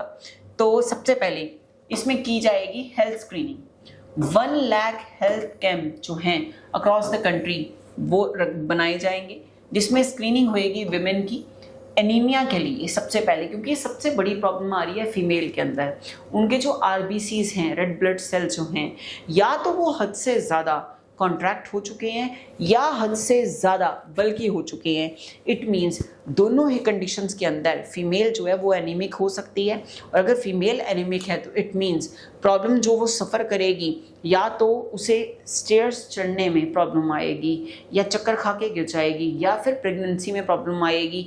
तो ये सब चीज़ें जो हैं वो फीमेल को क्या बना रही हैं, एनीमिक की तरफ लेके जा रही हैं। तो या फिर हाइपरटेंशन मतलब ब्लड प्रेशर का हाई हो जाना, डायबिटीज़, पता ही आपको आजकल डिजीजेस हैं क्या, एनीमिया, लोगों में ब्लड की फॉर्मेशन ही नहीं होती है तो बहुत कम होती है। और दूसरा हाइपरटेंशन, कोई भी काम हो गया, हल्की सी कुछ भी प्रॉब्लम आ गई वहीं पे टेंशन लेके बैठ जाना, तो मतलब ब्लड प्रेशर का रेज होना। नेक्स्ट आ गया डायबिटीज़, और फोर्थ आ गया कैंसर। तो कैंसर की स्टडी को हम क्या बोलते हैं, study of cancer, answer oncology. Study of cancer, answer oncology. अच्छा, तो इसके लिए फीमेल की स्क्रीनिंग करी जाएगी, सपोर्ट करा जाएगा उनको इम्यूनाइज करने में, उनकी न्यूट्रिशन के अंदर रिड्यूस करा जाएगा maternal and child mortality. Means जिस टाइम पे डिलीवरी का टाइम आता है तो या तो माँ की डेथ हो जाती है या फिर होने वाले बच्चे की डेथ हो जाती है, जिसका रीज़न कहीं ना कहीं डायबिटिक होना या फिर कहीं ना कहीं एनीमिक होना, ये सबसे ज़्यादा है, या फिर ब्लड प्रेशर का रेज कर जाना, ये सबसे ज़्यादा है। कैंसर थोड़ा कम, बाकी जो है वो थोड़े ज़्यादा हैं। तो कहते हैं इस चीज़ में फीमेल को इम्यूनाइजेशन करना मतलब उनको क्या देना, उनको इंजेक्शंस देना, उनकी इम्यूनिटी को बूस्टअप कर देना पहले, ये सब इसमें कवर करा जाएगा। इंस्टीट्यूशनल मैकेनिज्म इसमें क्या कवर हो रहे हैं, जॉइंट इनिशिएटिव आ रहा है ministry of health and family welfare का, नंबर 1, और दूसरा ministry of women and child development. तो पहला ministry of health and family welfare और दूसरा ministry of women and child development, दोनों मिलकर एक जॉइंट इनिशिएटिव जो है उसको ये लॉन्च कर रहे हैं, जिसमें किसको कवर कर रहे हैं हम, स्वस्थ नारी सशक्त परिवार अभियान। टेक्नोलॉजी बैकबोन इसमें क्या देखी जाएगी, तो पोर्टल का नाम होगा जी सशक्त पोर्टल। सशक्त पोर्टल जो है ये ट्रैक करेगा प्रोग्रेस को रियल टाइम के अंदर और इंश्योर करेगा अकाउंटेबिलिटी एंड ट्रांसपेरेंसी रखेगा कि कोई फीमेल जो है उसका जिस टाइम पे वो स्क्रीनिंग करवाने के लिए आई तब वो उसमें कितना अमाउंट था ब्लड का, परसेंटेज देखी जाएगी, या फिर डायबिटीज़ का क्या रेशो आ रहा है, और जिस टाइम पे इम्यूनाइजेशन उसको दे दी गई है या उसको मेडिसिन रिकमेंड करी गई है उसके बाद जो अकाउंटेबिलिटी बनती है वो तो डॉक्टर्स की बनती है ना, तो यहाँ पे अकाउंटेबिलिटी इस मिशन की बन रही है, इस पोर्टल की बन रही है, वहाँ पे उनकी ट्रांसपेरेंसी एक्चुअल में जो रिपोर्ट है वो सब कुछ शो करा जाएगा। कम्युनिटी रोल इसमें क्या है, इन्वॉल्वमेंट होएगा आंगनबाड़ी सेंटर्स का। तो आंगनबाड़ी सेंटर तो आपने सुने ही होंगे, ठीक है, आंगनबाड़ी सेंटर क्या होते हैं पता ही आप सब लोगों को, छोटे छोटे बच्चे जाते हैं जहाँ पे जाके खिचड़ी, दलिया, पूड़ी ये सब खाते हैं वहाँ पे।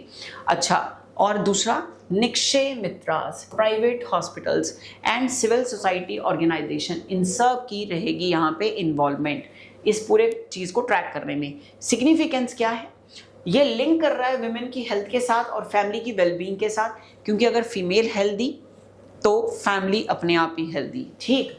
एड्रेस करेगा SDG 3 good health and wellbeing को, और SDG 5 जिसमें जेंडर इक्वालिटी देखी जाएगी। फोकस करेगा प्रिवेंटिव हेल्थ केयर और अर्ली डिटेक्शन पे, कि आपको अगर कोई ऐसे सिम्टम्स हैं जिससे आने वाले टाइम में आप एनीमिक हो सकते हो, या फिर आने वाले टाइम में कैंसरस हो सकता है बॉडी के अंदर, बॉडी जो है वो कैंसरस हो सकती है, या फिर आने वाले टाइम में आप डायबिटिक हो सकते हो, तो उन चीज़ों को अर्ली स्टेज पे ही डिटेक्ट करके उन चीज़ों को ख़त्म करना, डिस्पोज ऑफ करना।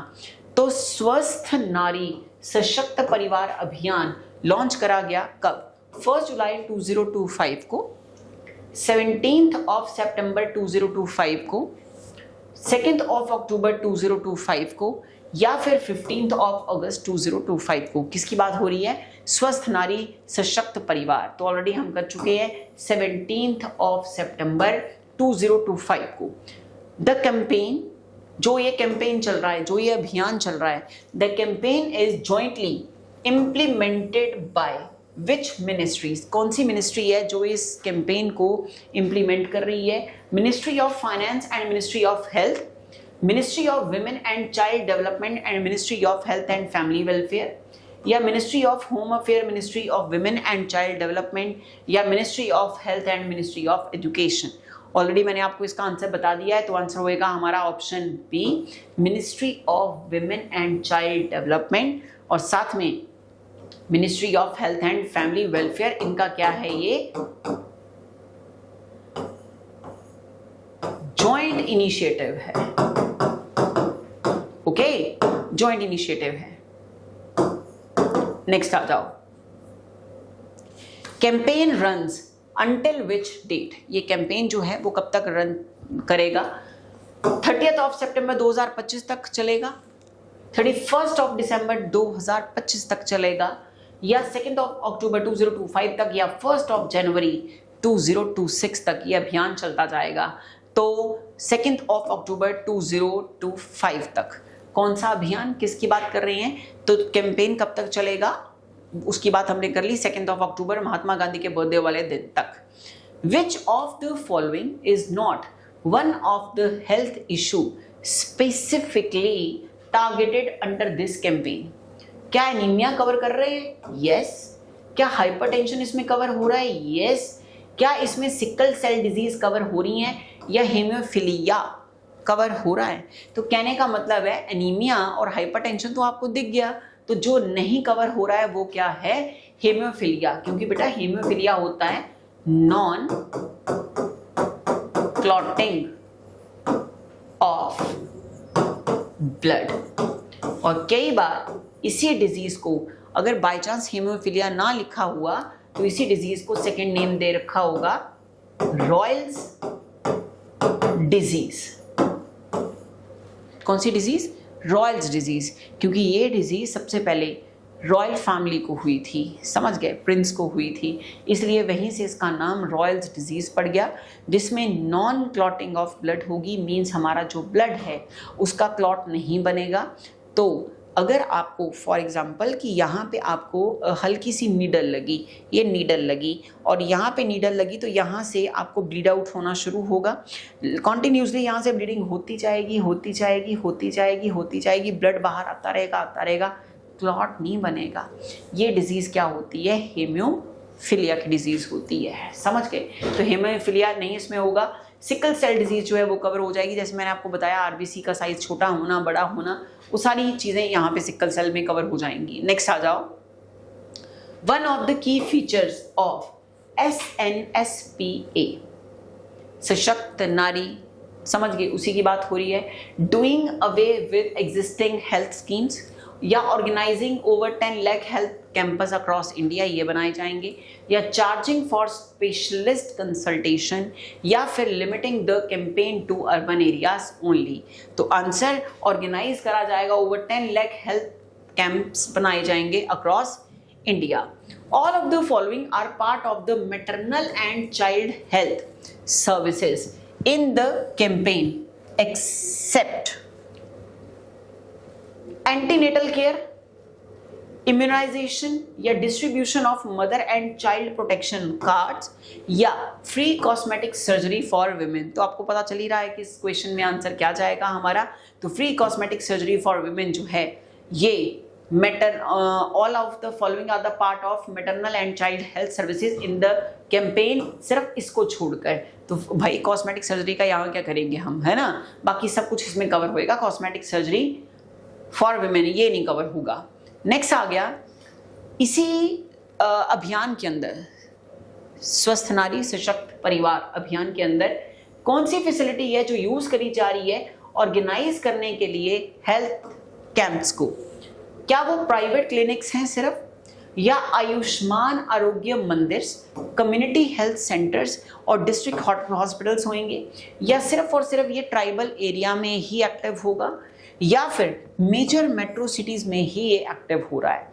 4 ऑप्शन आपके सामने हैं, तो चारों में से आपने बताना है कि कौन सी इस अभियान के अंदर यूज करा जा रहा है फैसिलिटी ऑर्गेनाइजिंग हेल्थ कैंप्स को ऑर्गेनाइज करने के लिए। तो आंसर हो गया हमारा आयुष्मान आरोग्य मंदिर, कम्युनिटी हेल्थ सेंटर्स और डिस्ट्रिक्ट हॉस्पिटल्स, ये सभी के सभी अपनी सर्विस रेंडर करेंगे।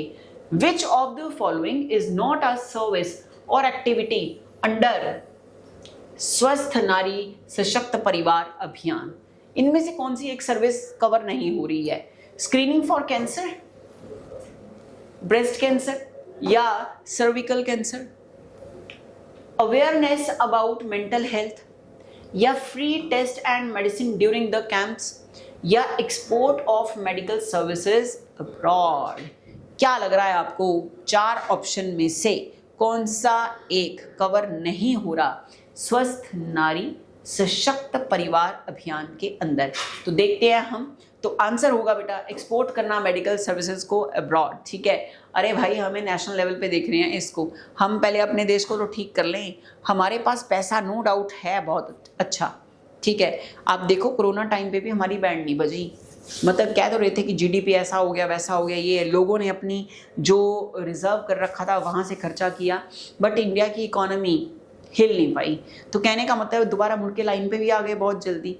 तो इंडिया इतनी जल्दी हिलने वाला तो नहीं है, और बट फिर भी पहले ये बोला गया कि पहले अपने इंडिया का देखें हम, बाद में इंटरनेशनल लेवल का सोचेंगे। ठीक है, और लोग तो इंटरनेशनल लेवल तो हमारे से ज़्यादा एडवांस हैं, कहीं ज़्यादा एडवांस हैं। नेक्स्ट आ जाओ। अब नेक्स्ट है हमारा next news, conduct of election rules. इसको लेकर बहुत सारी न्यूज़ उड़ी हुई है न्यूज़पेपर के अंदर। इलेक्शन रूल्स 1961, क्योंकि आपको पता आने वाले टाइम में इलेक्शन है तो इससे रिलेटेड न्यूज़ आनी है। इलेक्शन कमीशन ऑफ इंडिया ने रिवाइज करा है रूल 49B, जो कि मैंडेट कर रहा है कलर फोटोग्राफ्स होंगी कैंडिडेट्स की, किसके ऊपर? इलेक्ट्रॉनिक वोटिंग मशीन के अंदर, ईवीएम के ऊपर। इलेक्ट्रॉनिक पता तो होगा वैसे आपको, इलेक्ट्रॉनिक वोटिंग मशीन्स। ओके जी, इसके ऊपर क्या होएगी? कलर फोटोग्राफ होएगी ईवीएम पे, बैलेट पेपर पे, ताकि इंप्रूव करा जाए readability. First applied in Bihar state elections 2025, most important. अब रूल्स है क्या? इशू करा गया है इसे under the representation of the people act 1951। लगाएं जी इस पे स्टार। हमारा इंडियन कॉन्स्टिट्यूशन में आप ये लगा लो 40% बात जो है वो रिप्रेजेंटेशन ऑफ पीपल एक्ट 1951 के बेस के ऊपर ही करी जाती है। समझ आई बात? तो कहने का मतलब है ये चीज़ जो है वो चलती जा रही है। तो इसका आपको टाइम पीरियड पता होना चाहिए, जो कि प्रोवाइड कर रहा है एक कॉम्प्रिहेंसिव फ्रेमवर्क इलेक्शंस के लिए इंडिया के अंदर। कवर क्या कर रहा है ये जो रूल्स हैं, इसमें क्या क्या कवर करा जा रहा है? पोलिंग कवर करी जा रही है, वोटिंग कवर करी जा रही है, प्रोसीजर जो कंडक्ट करे जाएंगे, काउंट किए जाएंगे, काउंटिंग प्रोसीजर जो है वो इसमें कवर करा जाएगा। रिस्पॉन्सिबिलिटी ऑफ इलेक्शन ऑफिसर्स वो इसमें आएंगे, candidates, agents etcetera. Use of voting machines का मतलब जो इलेक्ट्रॉनिक वोटिंग मशीन्स हैं, ईवीएम का जो यूज होगा वो, ईवीएम का जो यूज होगा वो, साथ में सेफगार्ड जो ट्रांसपेरेंसी के लिए सेफगार्ड मस्ट हैं, इसमें वो कवर हो रहे हैं। कौन से आर्टिकल की बात कर रहे हैं? आर्टिकल 49B की बात कर रहे हैं। तो अब आ जाओ जरा क्वेश्चन के ऊपर। The conduct of election rules 1961 were framed under which act? अभी हमने आंसर करा है, क्या वो representation of the people act 1950 है, या representation of the people act 1951 है, या इंडियन कॉन्स्टिट्यूशनल एक्ट आर्टिकल 324 है, या इलेक्शन कमीशन एक्ट 1960 है? तो सबसे पहले तो बात बेटा करेले हुआ, आर्टिकल 324 तो बात ही करता है किसकी? इलेक्शन कमीशन की। ठीक है, आर्टिकल 315 से लेकर 323 तक के आर्टिकल ये डील करते हैं आपके किसके साथ? सिविल सर्विसेज के साथ, यूपीएससी के साथ। 315 से लेकर 323 तक UPSC union public service commission. 323 के बाद आ गया आर्टिकल 324, वो बात करता है किसकी? इलेक्शन कमीशन की। तो यहाँ पे जो रूल्स कंडक्ट करे गए हैं वो फ्रेम करे गए हैं अंडर किसके? तो ऑप्शन हमारी 1951 रिप्रेजेंटेशन ऑफ पीपल एक्ट 1951 के अंदर उसको फ्रेम करा गया अंडर आर्टिकल 49B। और इलेक्शन कमीशन का आर्टिकल क्या बताया? आर्टिकल 324। नेक्स्ट आ जाओ। The conduct of election rules 1961 were notified in which year? Election rules का कंडक्ट, इलेक्शन रूल्स 1961 ये नोटिफाई करे गए 1949 में, 1951 में, 1961 में या 1965 में।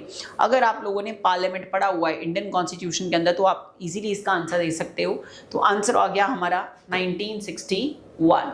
नेक्स्ट आ जाओ। Which authority has the power to issue directions under the conduct of election rules 1961?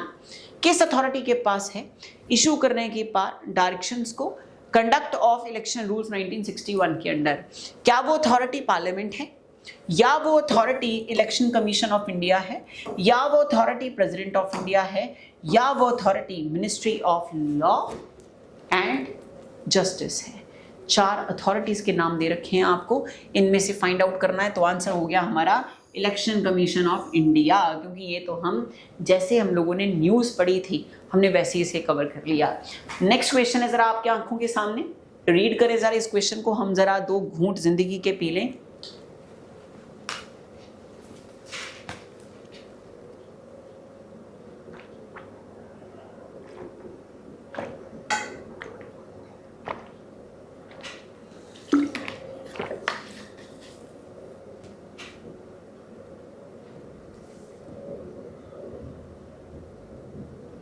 हाँ जी, तो क्वेश्चन में क्या है अब जी? क्वेश्चन में आपको ये बोला गया है अंडर द रूल्स कौन सा फॉर्म है जो यूज करा जा रहा है फॉर फाइलिंग नॉमिनेशंस को फाइल अप करने में पेपर्स को for Lok Sabha elections?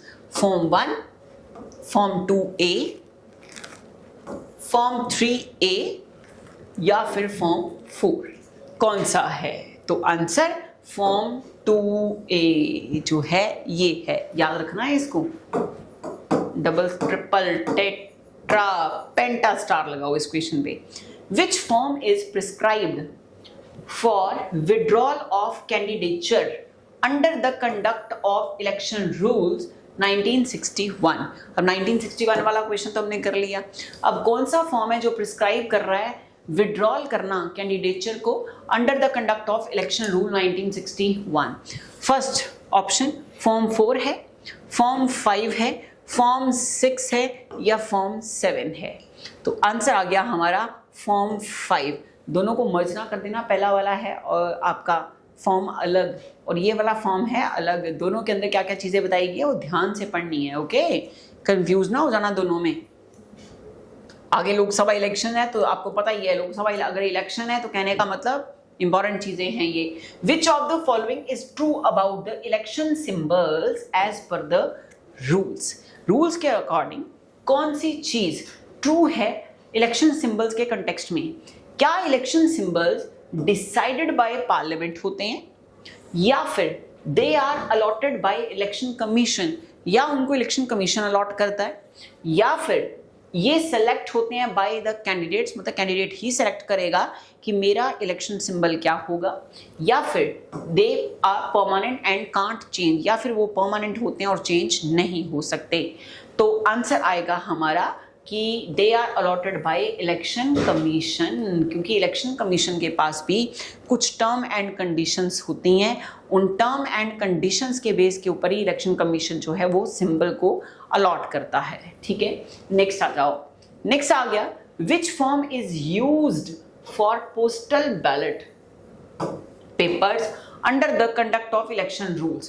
Postal ballot papers जो हैं उसमें कौन सा आएगा under the conduct of election rule? ये पोस्टल बैलेट बेटा वो होते हैं जैसे कोई पुलिस ऑफिसर है वो कहीं दूर है ड्यूटी पे, ठीक है, उस स्टेट का, तो अगर कहीं पे भी दूर ड्यूटी पे है बंदा वो, तो उसकी जो वोट आती है वो ऐसे आती है पोस्टल बैलेट पेपर के थ्रू। फॉर्म 10 प्रिस्क्राइब करता है, फॉर्म 12, फॉर्म 13 या फॉर्म 14? तो आंसर फॉर्म 13 जो है वो प्रिस्क्राइब करता है।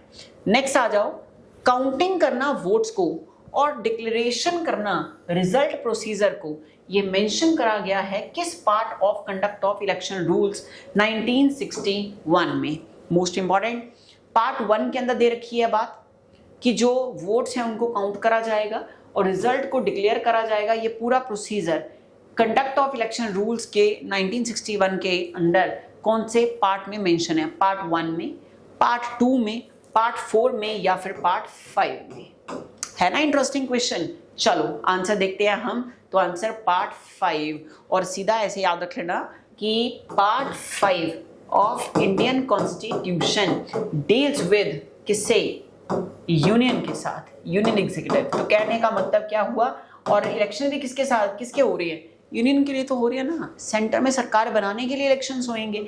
तो वो भी पार्ट 5 और यहाँ पे भी पार्ट 5 कि इलेक्शन का रिजल्ट अनाउंस करके पता लग जाएगा कि किस की पार्टी आ रही है, किसकी गवर्नमेंट बन रही है।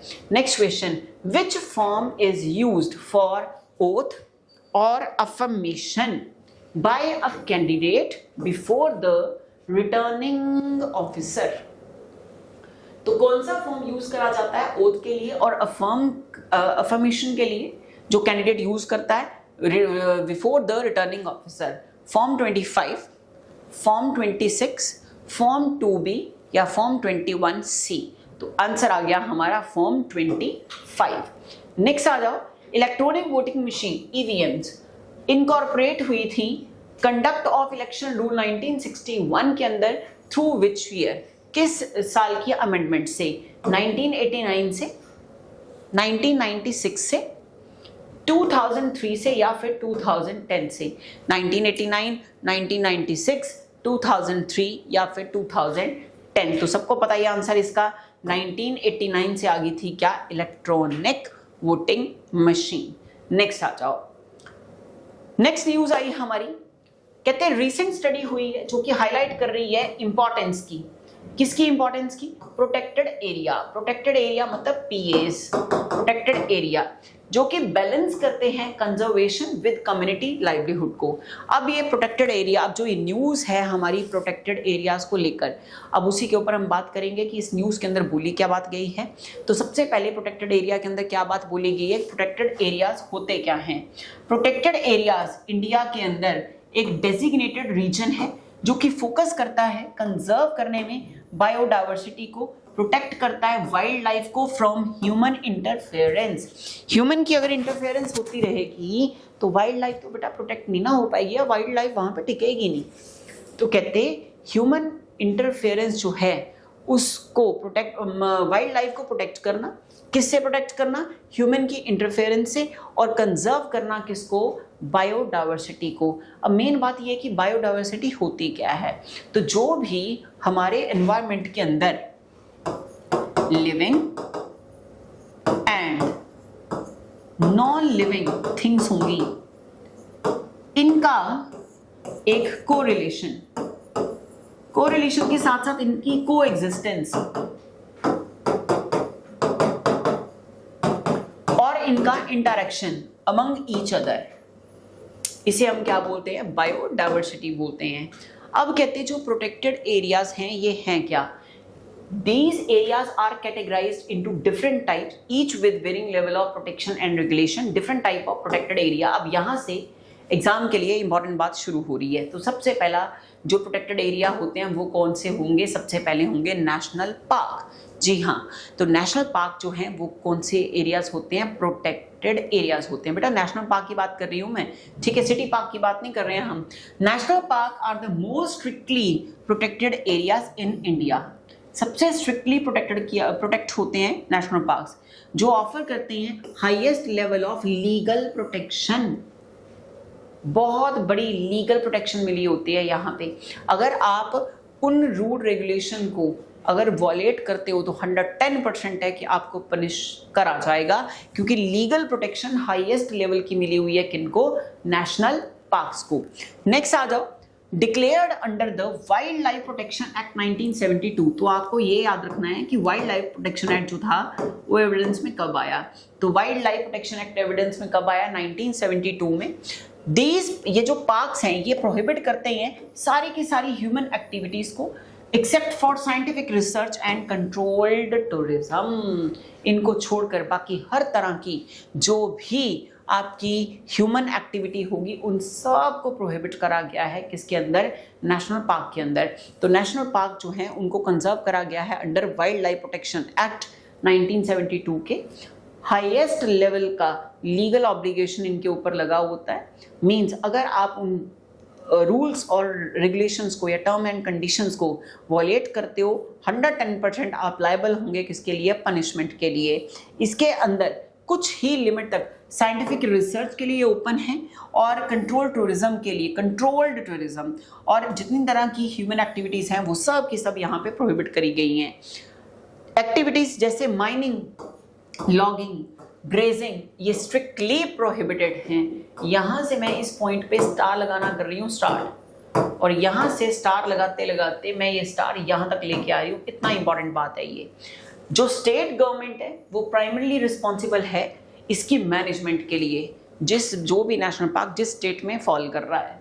बॉडीज इसके अलावा जैसे national wildlife board, national tiger conservation authority also oversee specific projects को ये भी देख सकता है, specially for species like tigers, क्योंकि national tiger conservation authority specially उसी के लिए है, कंजर्वेशन ऑफ टाइगर्स के लिए। नेक्स्ट आ जाओ एक्टिविटीज। अच्छा ये तो हो गया हमारा, रिपीट हो गई स्लाइड। हाँ जी, सेकेंड टाइप आ गया वाइल्ड लाइफ सेंचुरीज। तो सबसे पहले प्रोटेक्टेड एरिया में आपने क्या कर लिया, नेशनल पार्क, और अब हम प्रोटेक्टेड एरिया में क्या कर रहे हैं, वाइल्ड लाइफ सेंचुरीज। तो वाइल्ड लाइफ सेंचुरीज जो हैं ये एस्टैब्लिश हुई under the wild life protection act 1972 के अंडर। इसमें थोड़ी फ्लेक्सिबिलिटी है नेशनल पार्क के कंपैरिजन में। तो सबसे टफेस्ट जो प्रोटेक्टेड एरिया हो गए जिसपे हाईएस्ट लेवल का लीगल ऑब्लिगेशन भी लगा हुआ है वो हो गए नेशनल पार्क।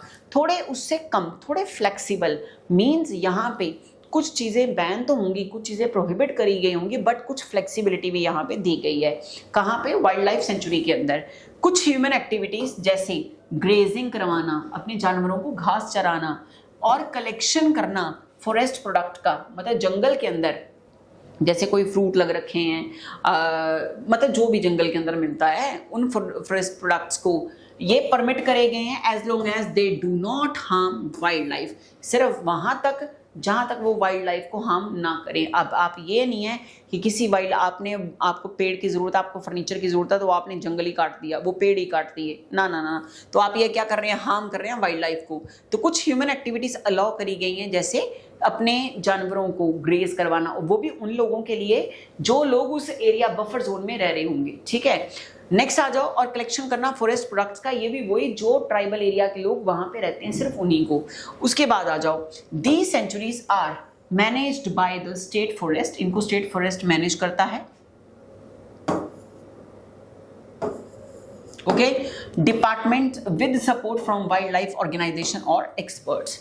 नेक्स्ट आ जाओ, कंजर्वेशन रिजर्व्स। अब कंजर्वेशन रिजर्व जो हैं ये ऐसे एरिया हैं under wildlife protection act के जिनका एम होगा प्रोटेक्ट करना वाइल्ड लाइफ और बायोडाइवर्सिटी को, और अलाउ करना कंट्रोल्ड ह्यूमन एक्टिविटीज को, जैसे ग्रेजिंग करवाना, फायरवुड कलेक्शन, यहाँ पे लकड़ी इकट्ठा करना आग जलाने के लिए जिससे आप खाना बना सको, ये यहाँ पे अलाउड है। किसमें, कंजर्वेशन रिजर्व में। These reserves are intended to buffer critical habitats, protect wildlife corridor को ये प्रोटेक्ट भी करेगा और कंजर्व करेगा biodiversity outside of heavily protected zones. तो 3 तरह के बेटा आपने कर लिए। सबसे पहला नेशनल पार्क करा, दूसरा वाइल्ड लाइफ सेंचुरी आ गया प्रोटेक्टेड एरियाज के अंदर, तीसरा आ गया कंजर्वेशन रिजर्व्स।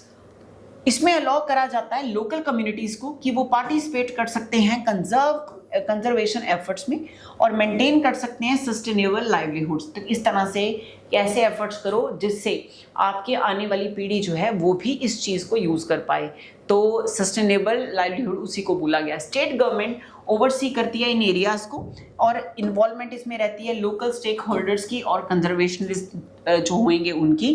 कम्युनिटी रिजर्व्स जो हैं वो होंगे ऐसे एरियाज जहाँ पे इन्वॉल्व करा जाता है डायरेक्ट पार्टिसिपेशन, और वो भी लोकल कम्युनिटी से किसी एक कंजर्वेशन एफर्ट्स के अंदर। नेक्स्ट आ जाओ, ये रिजर्व जो है इसको एस्टैब्लिश करा जाता है ऑन प्राइवेट और कम्युनिटी ओन्ड लैंड के ऊपर, प्राइवेट और कम्युनिटी ओन्ड लैंड के ऊपर, और इनका एम होता है एनहांस करना बायोडाइवर्सिटी कंजर्वेशन को और सस्टेनेबल रिसोर्स मैनेजमेंट को। Tourism, agriculture, small scale forest product extraction ये अलाउ करी गई है और इसको सपोर्ट दिया जाता है एज अ कंजर्वेशन गोल। और ये सिर्फ किस में अलाउ करा गया है? कम्युनिटी रिजर्व में अलाउ करा गया है, इसके अलावा और कहीं नहीं।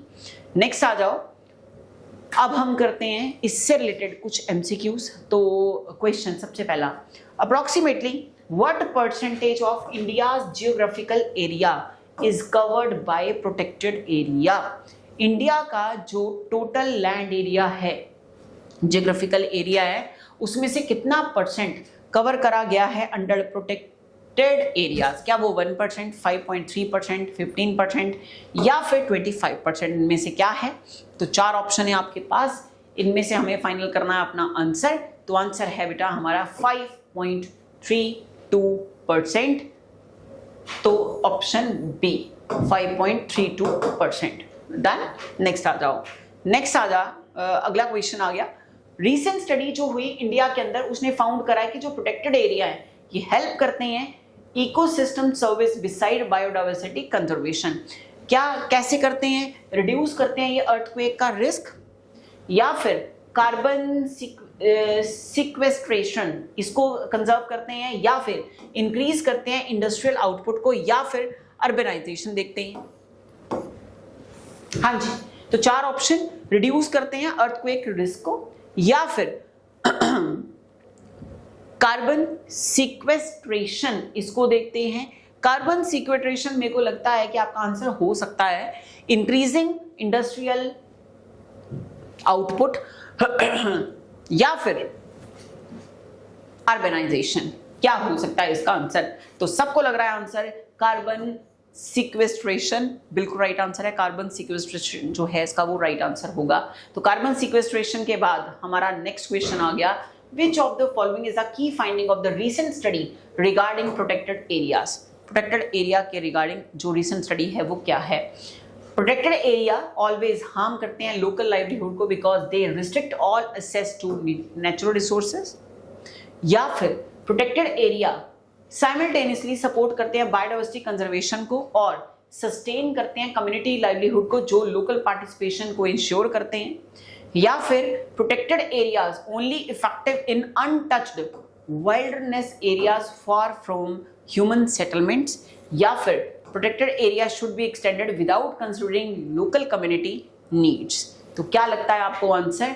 तो इसमें बेटा आंसर होगा हमारा कि जो प्रोटेक्टेड एरियाज हैं वो साइमल्टेनियसली सपोर्ट ही करते हैं किसको? बायोडाइवर्सिटी कंजर्वेशन को, और सस्टेन करते हैं कम्युनिटी लाइवलीहुड को जब लोकल पार्टिसिपेशन जो है वो इंश्योर हो जाती है। नेक्स्ट आ जाओ, नेक्स्ट प्रोग्राम है हमारा उल्लास प्रोग्राम। कौन सा प्रोग्राम? उल्लास प्रोग्राम। अब जरा देखिए हम उल्लास प्रोग्राम है क्या। Declaration was made on the occasion of international literacy day.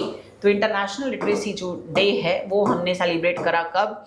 8 सितंबर को। किस प्रोग्राम के अंडर? अंडर उल्लास प्रोग्राम। ठीक है, अब इसमें हिमाचल प्रदेश जो है वो 4th स्टेट बन गया जिसने अचीव करा फुल फंक्शनल लिटरेसी को, joining Tripura, Mizoram, Goa in this significant milestone. June 2024 के अंदर लद्दाख को डिक्लेयर करा गया था फर्स्ट ऐसी यूनियन टेरिटरी जो कि फुली लिटरेट है। जी हाँ, बिल्कुल लद्दाख की बात हो रही है जो कि फुली लिटरेट यूटी है। Himachal Pradesh literacy rate has reached 99.30%, exceed कर गया जो कि national benchmark of 95% which the ministry of education consider equivalent to full literacy rate 100%। जी हाँ, हिमाचल की बात हो रही है। नेक्स्ट आ गया हमारे पास, अब ये हमने उल्लास प्रोग्राम जो है इसकी हम फुल फॉर्म देखते हैं। Understanding lifelong learning for all in society, ये हमारी फुल फॉर्म है उल्लास की।